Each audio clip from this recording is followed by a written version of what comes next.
while back, I made the video about the Grizzled Young Veterans and their departure from the WWE. Since their departure, they have gone on to make appearances all over. They had a great match with Subculture and Rev Pro on the same card as that Danny Luna Alex Windsor match that we discussed previously on this channel, an appearance in AEW, and multiple matches in TNA. Amongst those matches in TNA lies a hidden gem, or more accurately, 3 hidden gems. Yes, in their stint in TNA, the Vets had an underrated trilogy of matches with Ace Austin and Chris Bay, better known as the ABC. The ABC, as we've discussed before, are a very confident, stylistic tag team. They're very flashy, they're very fluid as both individuals and as a tag team, and oftentimes they're very much opposites of the Vets. But just like we've seen in the past with groups like MSK, this tends to lead to a great contrast of styles. And this series was now different, both because the Vets were making it their goal to not only acquire gold, but similar to their feud with MSK, they wanted to show the ABC exactly what it meant to grit your teeth.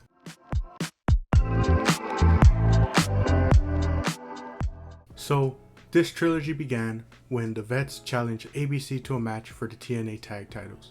Santino Marella, being the goofy authority figure that he is, makes it a best of 3 series between the two teams. As the commentators will make note of, it's this sort of twisted logic that GYV has to beat the champions twice in order to win the titles. From here though, as their phrase encapsulates, GYV are all about testing the ABC. Despite being the champions, GYV wants to see if the ABC truly has that next level instinct in them, deserving of being those champions. If you aren't familiar with their work, the ABC is the tag team, of course, like I said, consisting of Ace Austin and Chris Bay. They're 2 men who are very charismatic and can definitely go in the ring. The story of the first match is simple. ABC are trying to prove themselves and trying to out-wrestle the Vets. But the Vets' advantage is literally in their name. They are the veterans who have been tagging for years. ABC do get some moments, such as the start where, there's very fast-paced offense, and they, because of the fast-paced offense, it results in GYV having to regroup on the outside and kind of strategize. GYV kind of starts to struggle a bit, realizing that, like I said, the ABC is quite fluid as a tag team, they work together very well, so they sort of underestimated them in a way. So they start to do what they do best, and that's cut the ring in half. Gibson and Drake beat Bay down and keep him from crossing that wall that they've created in the ring. Bay gets close, but Gibson drags him back into that corner for more tag offense. At this point, Austin is desperate to get in there and give Bay a break. After wearing down his stamina, GYV begin the submission work. My favorite part, and when it comes to their character work, is Drake locking Bay in a headlock and saying, "We're just playing here, lads." Bay is able to create space with a neck breaker, and he finally gets Austin in. Similar to their match with MSK that I talked about, Austin is kind of similarly playing the Wes Lee role in this match. He is an immediate shot of adrenaline for ABC when he's tagged in, and he starts taking on both members, but eventually Bay gets back in there, hits a huge splash, but it still isn't enough for the 3. Austin tags back in, and again, he has to face both men, and this is where all the tags and the ring cutting sort of comes into play, because he's facing both men alone, as Bay isn't there to, he isn't available to help as often. But once he gets back in though, the 2 just show you how effective they are as a team. We then get a sequence where the 2 men square off in the middle, a true sort of test of strength. We then get a beautiful dive from Bay before he's then thrown into the steel steps. Then Austin gets a great sequence fighting off both members before hitting a huge dive onto Gibson. However, with the ref distracted by Gibson, Drake chokes Austin with the scarf, and it opens the door for GYV to hit their finish to take the first victory. Commentary notes that Bay was nowhere to be found to help. It helps sell the work that GYV did to Bay, but also their strategy. They kept Bay in there for so long that by the end, he was so exhausted and couldn't be there to help his partner.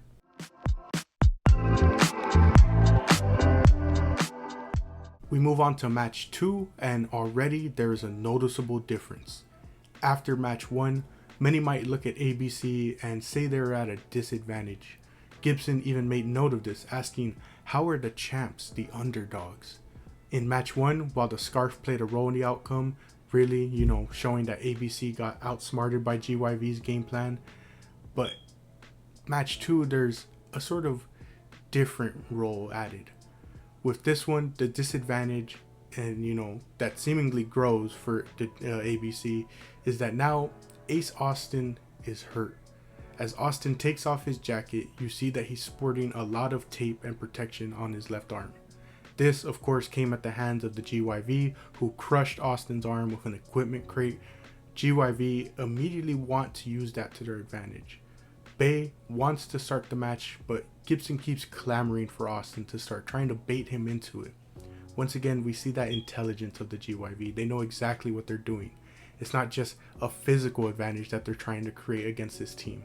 After match 1, they know they have the emotional advantage. They're just toying with the emotions of both men, starting that sort of paranoia of, hey, we're one up on you, and I just really like it. But Bay, he's sitting there, he's like, he wants to stay in. He obviously wants to stay in, both, he wants to protect his partner, but also show what his presence means in these matches, show that his presence would have made a difference in the ending of match 1. But in doing so, feelings of distrust can arise. For example, you start to think, does Bay not believe his partner can handle himself in this fight despite the injury? Gibson and Drake's obnoxious antics can obviously be a ploy to try and get both these men to lose their tempers as well. And there's also that looming threat, like I said, of losing the tag titles as they're going into this match down 1-0. As you can see, there's just a lot of emotions going into this match before it even begins. The match begins though with Bay convincing Austin to just let him start, and commentary notes that the decision has to be reason over emotion. ABC gets a great tag sequence in this match on Gibson, and they immediately take a page out of GYV's book, trying to isolate Gibson. But it doesn't work as well as, Drake is able to get the tag in here. However, the ABC are doing well with their quick tags now. They're ensuring that one man doesn't stay in too long. The turning point to this strategy comes when Austin gets stuck in no man's land. He gets caught up in the ropes, and Gibson grabs the arm to allow Drake to land a drop kick on it. From here, the battle becomes GYV targeting that arm and Austin desperately trying to get Bay in. GYV continue to work that arm to the point that Austin can barely crawl to attempt the tag. Like, he can't use that arm to help himself crawl towards the other side of the ring. However, Bay finally gets the tag, and just like Austin in match 1, he's a shot of adrenaline. He immediately hits a dive onto Gibson on the outside. Just like match 1 though, Bay now has to face both members on his own. Austin is finally able to get back in to help though, but he can't even set up their finisher due to his arm. Gibson grabs him, and again, shades of match 1, Austin is now thrown into the steps. GYV hit the Doomsday device on Bay, but he's able to kick out. Bay goes back and forth with Gibson before both men tag out. Austin faces off against Drake with only one arm to work with. The GYV set him up for grit your teeth, but Bay grabs the leg, and it's enough for Austin to get the roll up for the win, as ABC now evens the series.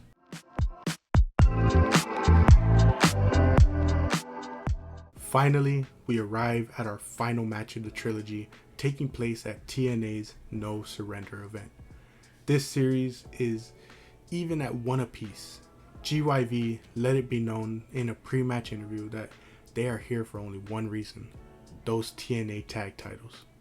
They are going to do everything in their power to get those titles. Before the match starts, I like the line from commentary that GYV are constantly referring to the ABC as underdogs. Despite being champions, they are often counted out, especially in match 2 when Austin was injured. With the third match starting, it will be interesting to see how each team has grown and learned from the previous 2 encounters. One thing from match 2 that is the same here in match 3 is Austin's aggression. Just like in match 2, he is hitting on all cylinders, laying in a ton of strikes on Gibson in the corner. Drake gets the upper advantage though when he's tagged in, taking down Austin with some tag offense and then drop kicking Bay off the apron so he can't get involved. After some time though, it is ABC's turn for tag offense, with Bay tagging in and taking out Gibson and Drake. Just like the previous matches though, the GYV focus on isolating ABC and cutting that ring in half. They focus on Bay and keeping him far away from Austin. We even hear GYV tell Bay that he's in the deep end. The two men just continue to target the throat of Bay, as seen by Drake using the ropes for extra leverage against Bay's throat. However, Bay is able to fight off the 2-on-1. He goes to tag in Austin, but Drake takes out Austin before the tag can be made. Once again, we see Austin's aggression come into play, as after that, he tries to get in the ring to help, only to be stopped by the ref. And this almost proves to be detrimental to the ABC, as when the ref is distracted, he's trying to get Austin to get back into his corner, Drake uses the scarf on Bay just like in match 1. After all that commotion, I like the sort of character work displayed by Austin. He knows his emotions are getting the best of him, and he doesn't want his aggression to be the reason they lose. So we see him literally take a step back. He hops off the apron, steps back to fully allow himself to calm down. He still obviously is trying to rally Bay, trying to motivate him. But, it's that step off the apron to really calm himself down. Remember that line from commentary in match 2. It has to be reason over emotion. Austin does finally get his moment though. He rallies Bay. Bay gets that hot tag, and Austin goes on to fight off both members of the GYV, hitting a crazy springboard double drop kick. We see some tandem offense between the ABC, but it isn't enough to put down Drake. The ABC try to hit the Art of Finesse, but Drake counters it into a chokehold while Gibson locks Austin in an armbar. Bay is able to break it up though by reversing it into a close fall. GYV once again come together again to strategize, and this involves eliminating Austin from the equation. After getting caught on the outside, GYV hit a huge doomsday device to Austin on the outside. This leaves Bay to try and fend off both men on his own. GYV start to get the advantage on Bay, and this sees them hit a huge coast to coast on Bay. However, Bay is somehow able to just power through this all and kick out. GYV attempts a top rope maneuver, but Austin is there to push Drake off.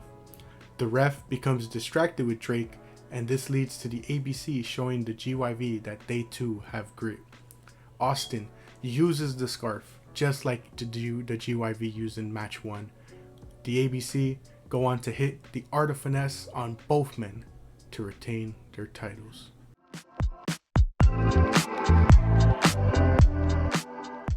The ABC versus GYV trilogy was a highlight of this year, and I'm glad to see that these two teams were doing extremely well. They are two of my favorite tag teams going right now, and the ABC are always a reason I tune in to, TNA nowadays. And, I didn't see a whole lot of people talking about this stuff, but I really enjoyed it, And I mentioned, ABC is one of my reasons I tune into TNA. However, sometimes I think like maybe I should tune in more, see what TNA's got going on, but I don't tune in as often because then you get decisions like, after this great trilogy with the GYV, you get the decision of the ABC losing their titles to the System. If that was going to be the end of their reign, I would have just had them drop it to the Vets at this point. And, that just goes to speak on how disappointed I am with the way TNA has sort of handled the ABC. Both should be big stars, they're overdue for an elevation, especially to that main title scene, because we've seen them do their work in the X Division scene. We've now seen them do it in the tag scene. But, they're just never elevated to that main scene. Meanwhile, we have, Matt Hardy and Moose and, man, I'm forgetting his name nowadays. I forget what he goes by because I'm so used to his WWE name. But, it's like stuff like that, And it's like, you seem to see a lot of that, especially a lot of different wrestlers in different promotions where you're just like, they're overdue for an elevation to that main scene. They put on great matches. They do great character work, as we saw with the ABC in this trilogy. But, you just got to focus on the positives, and that's that the GYV and the ABC put on 3 great matches with a story told in not only each one of them, but then put a bow on this entire box of matches with that final match. It was like they just perfectly crafted a story for each match that tied into one another, that progressed from one another, that had its callbacks.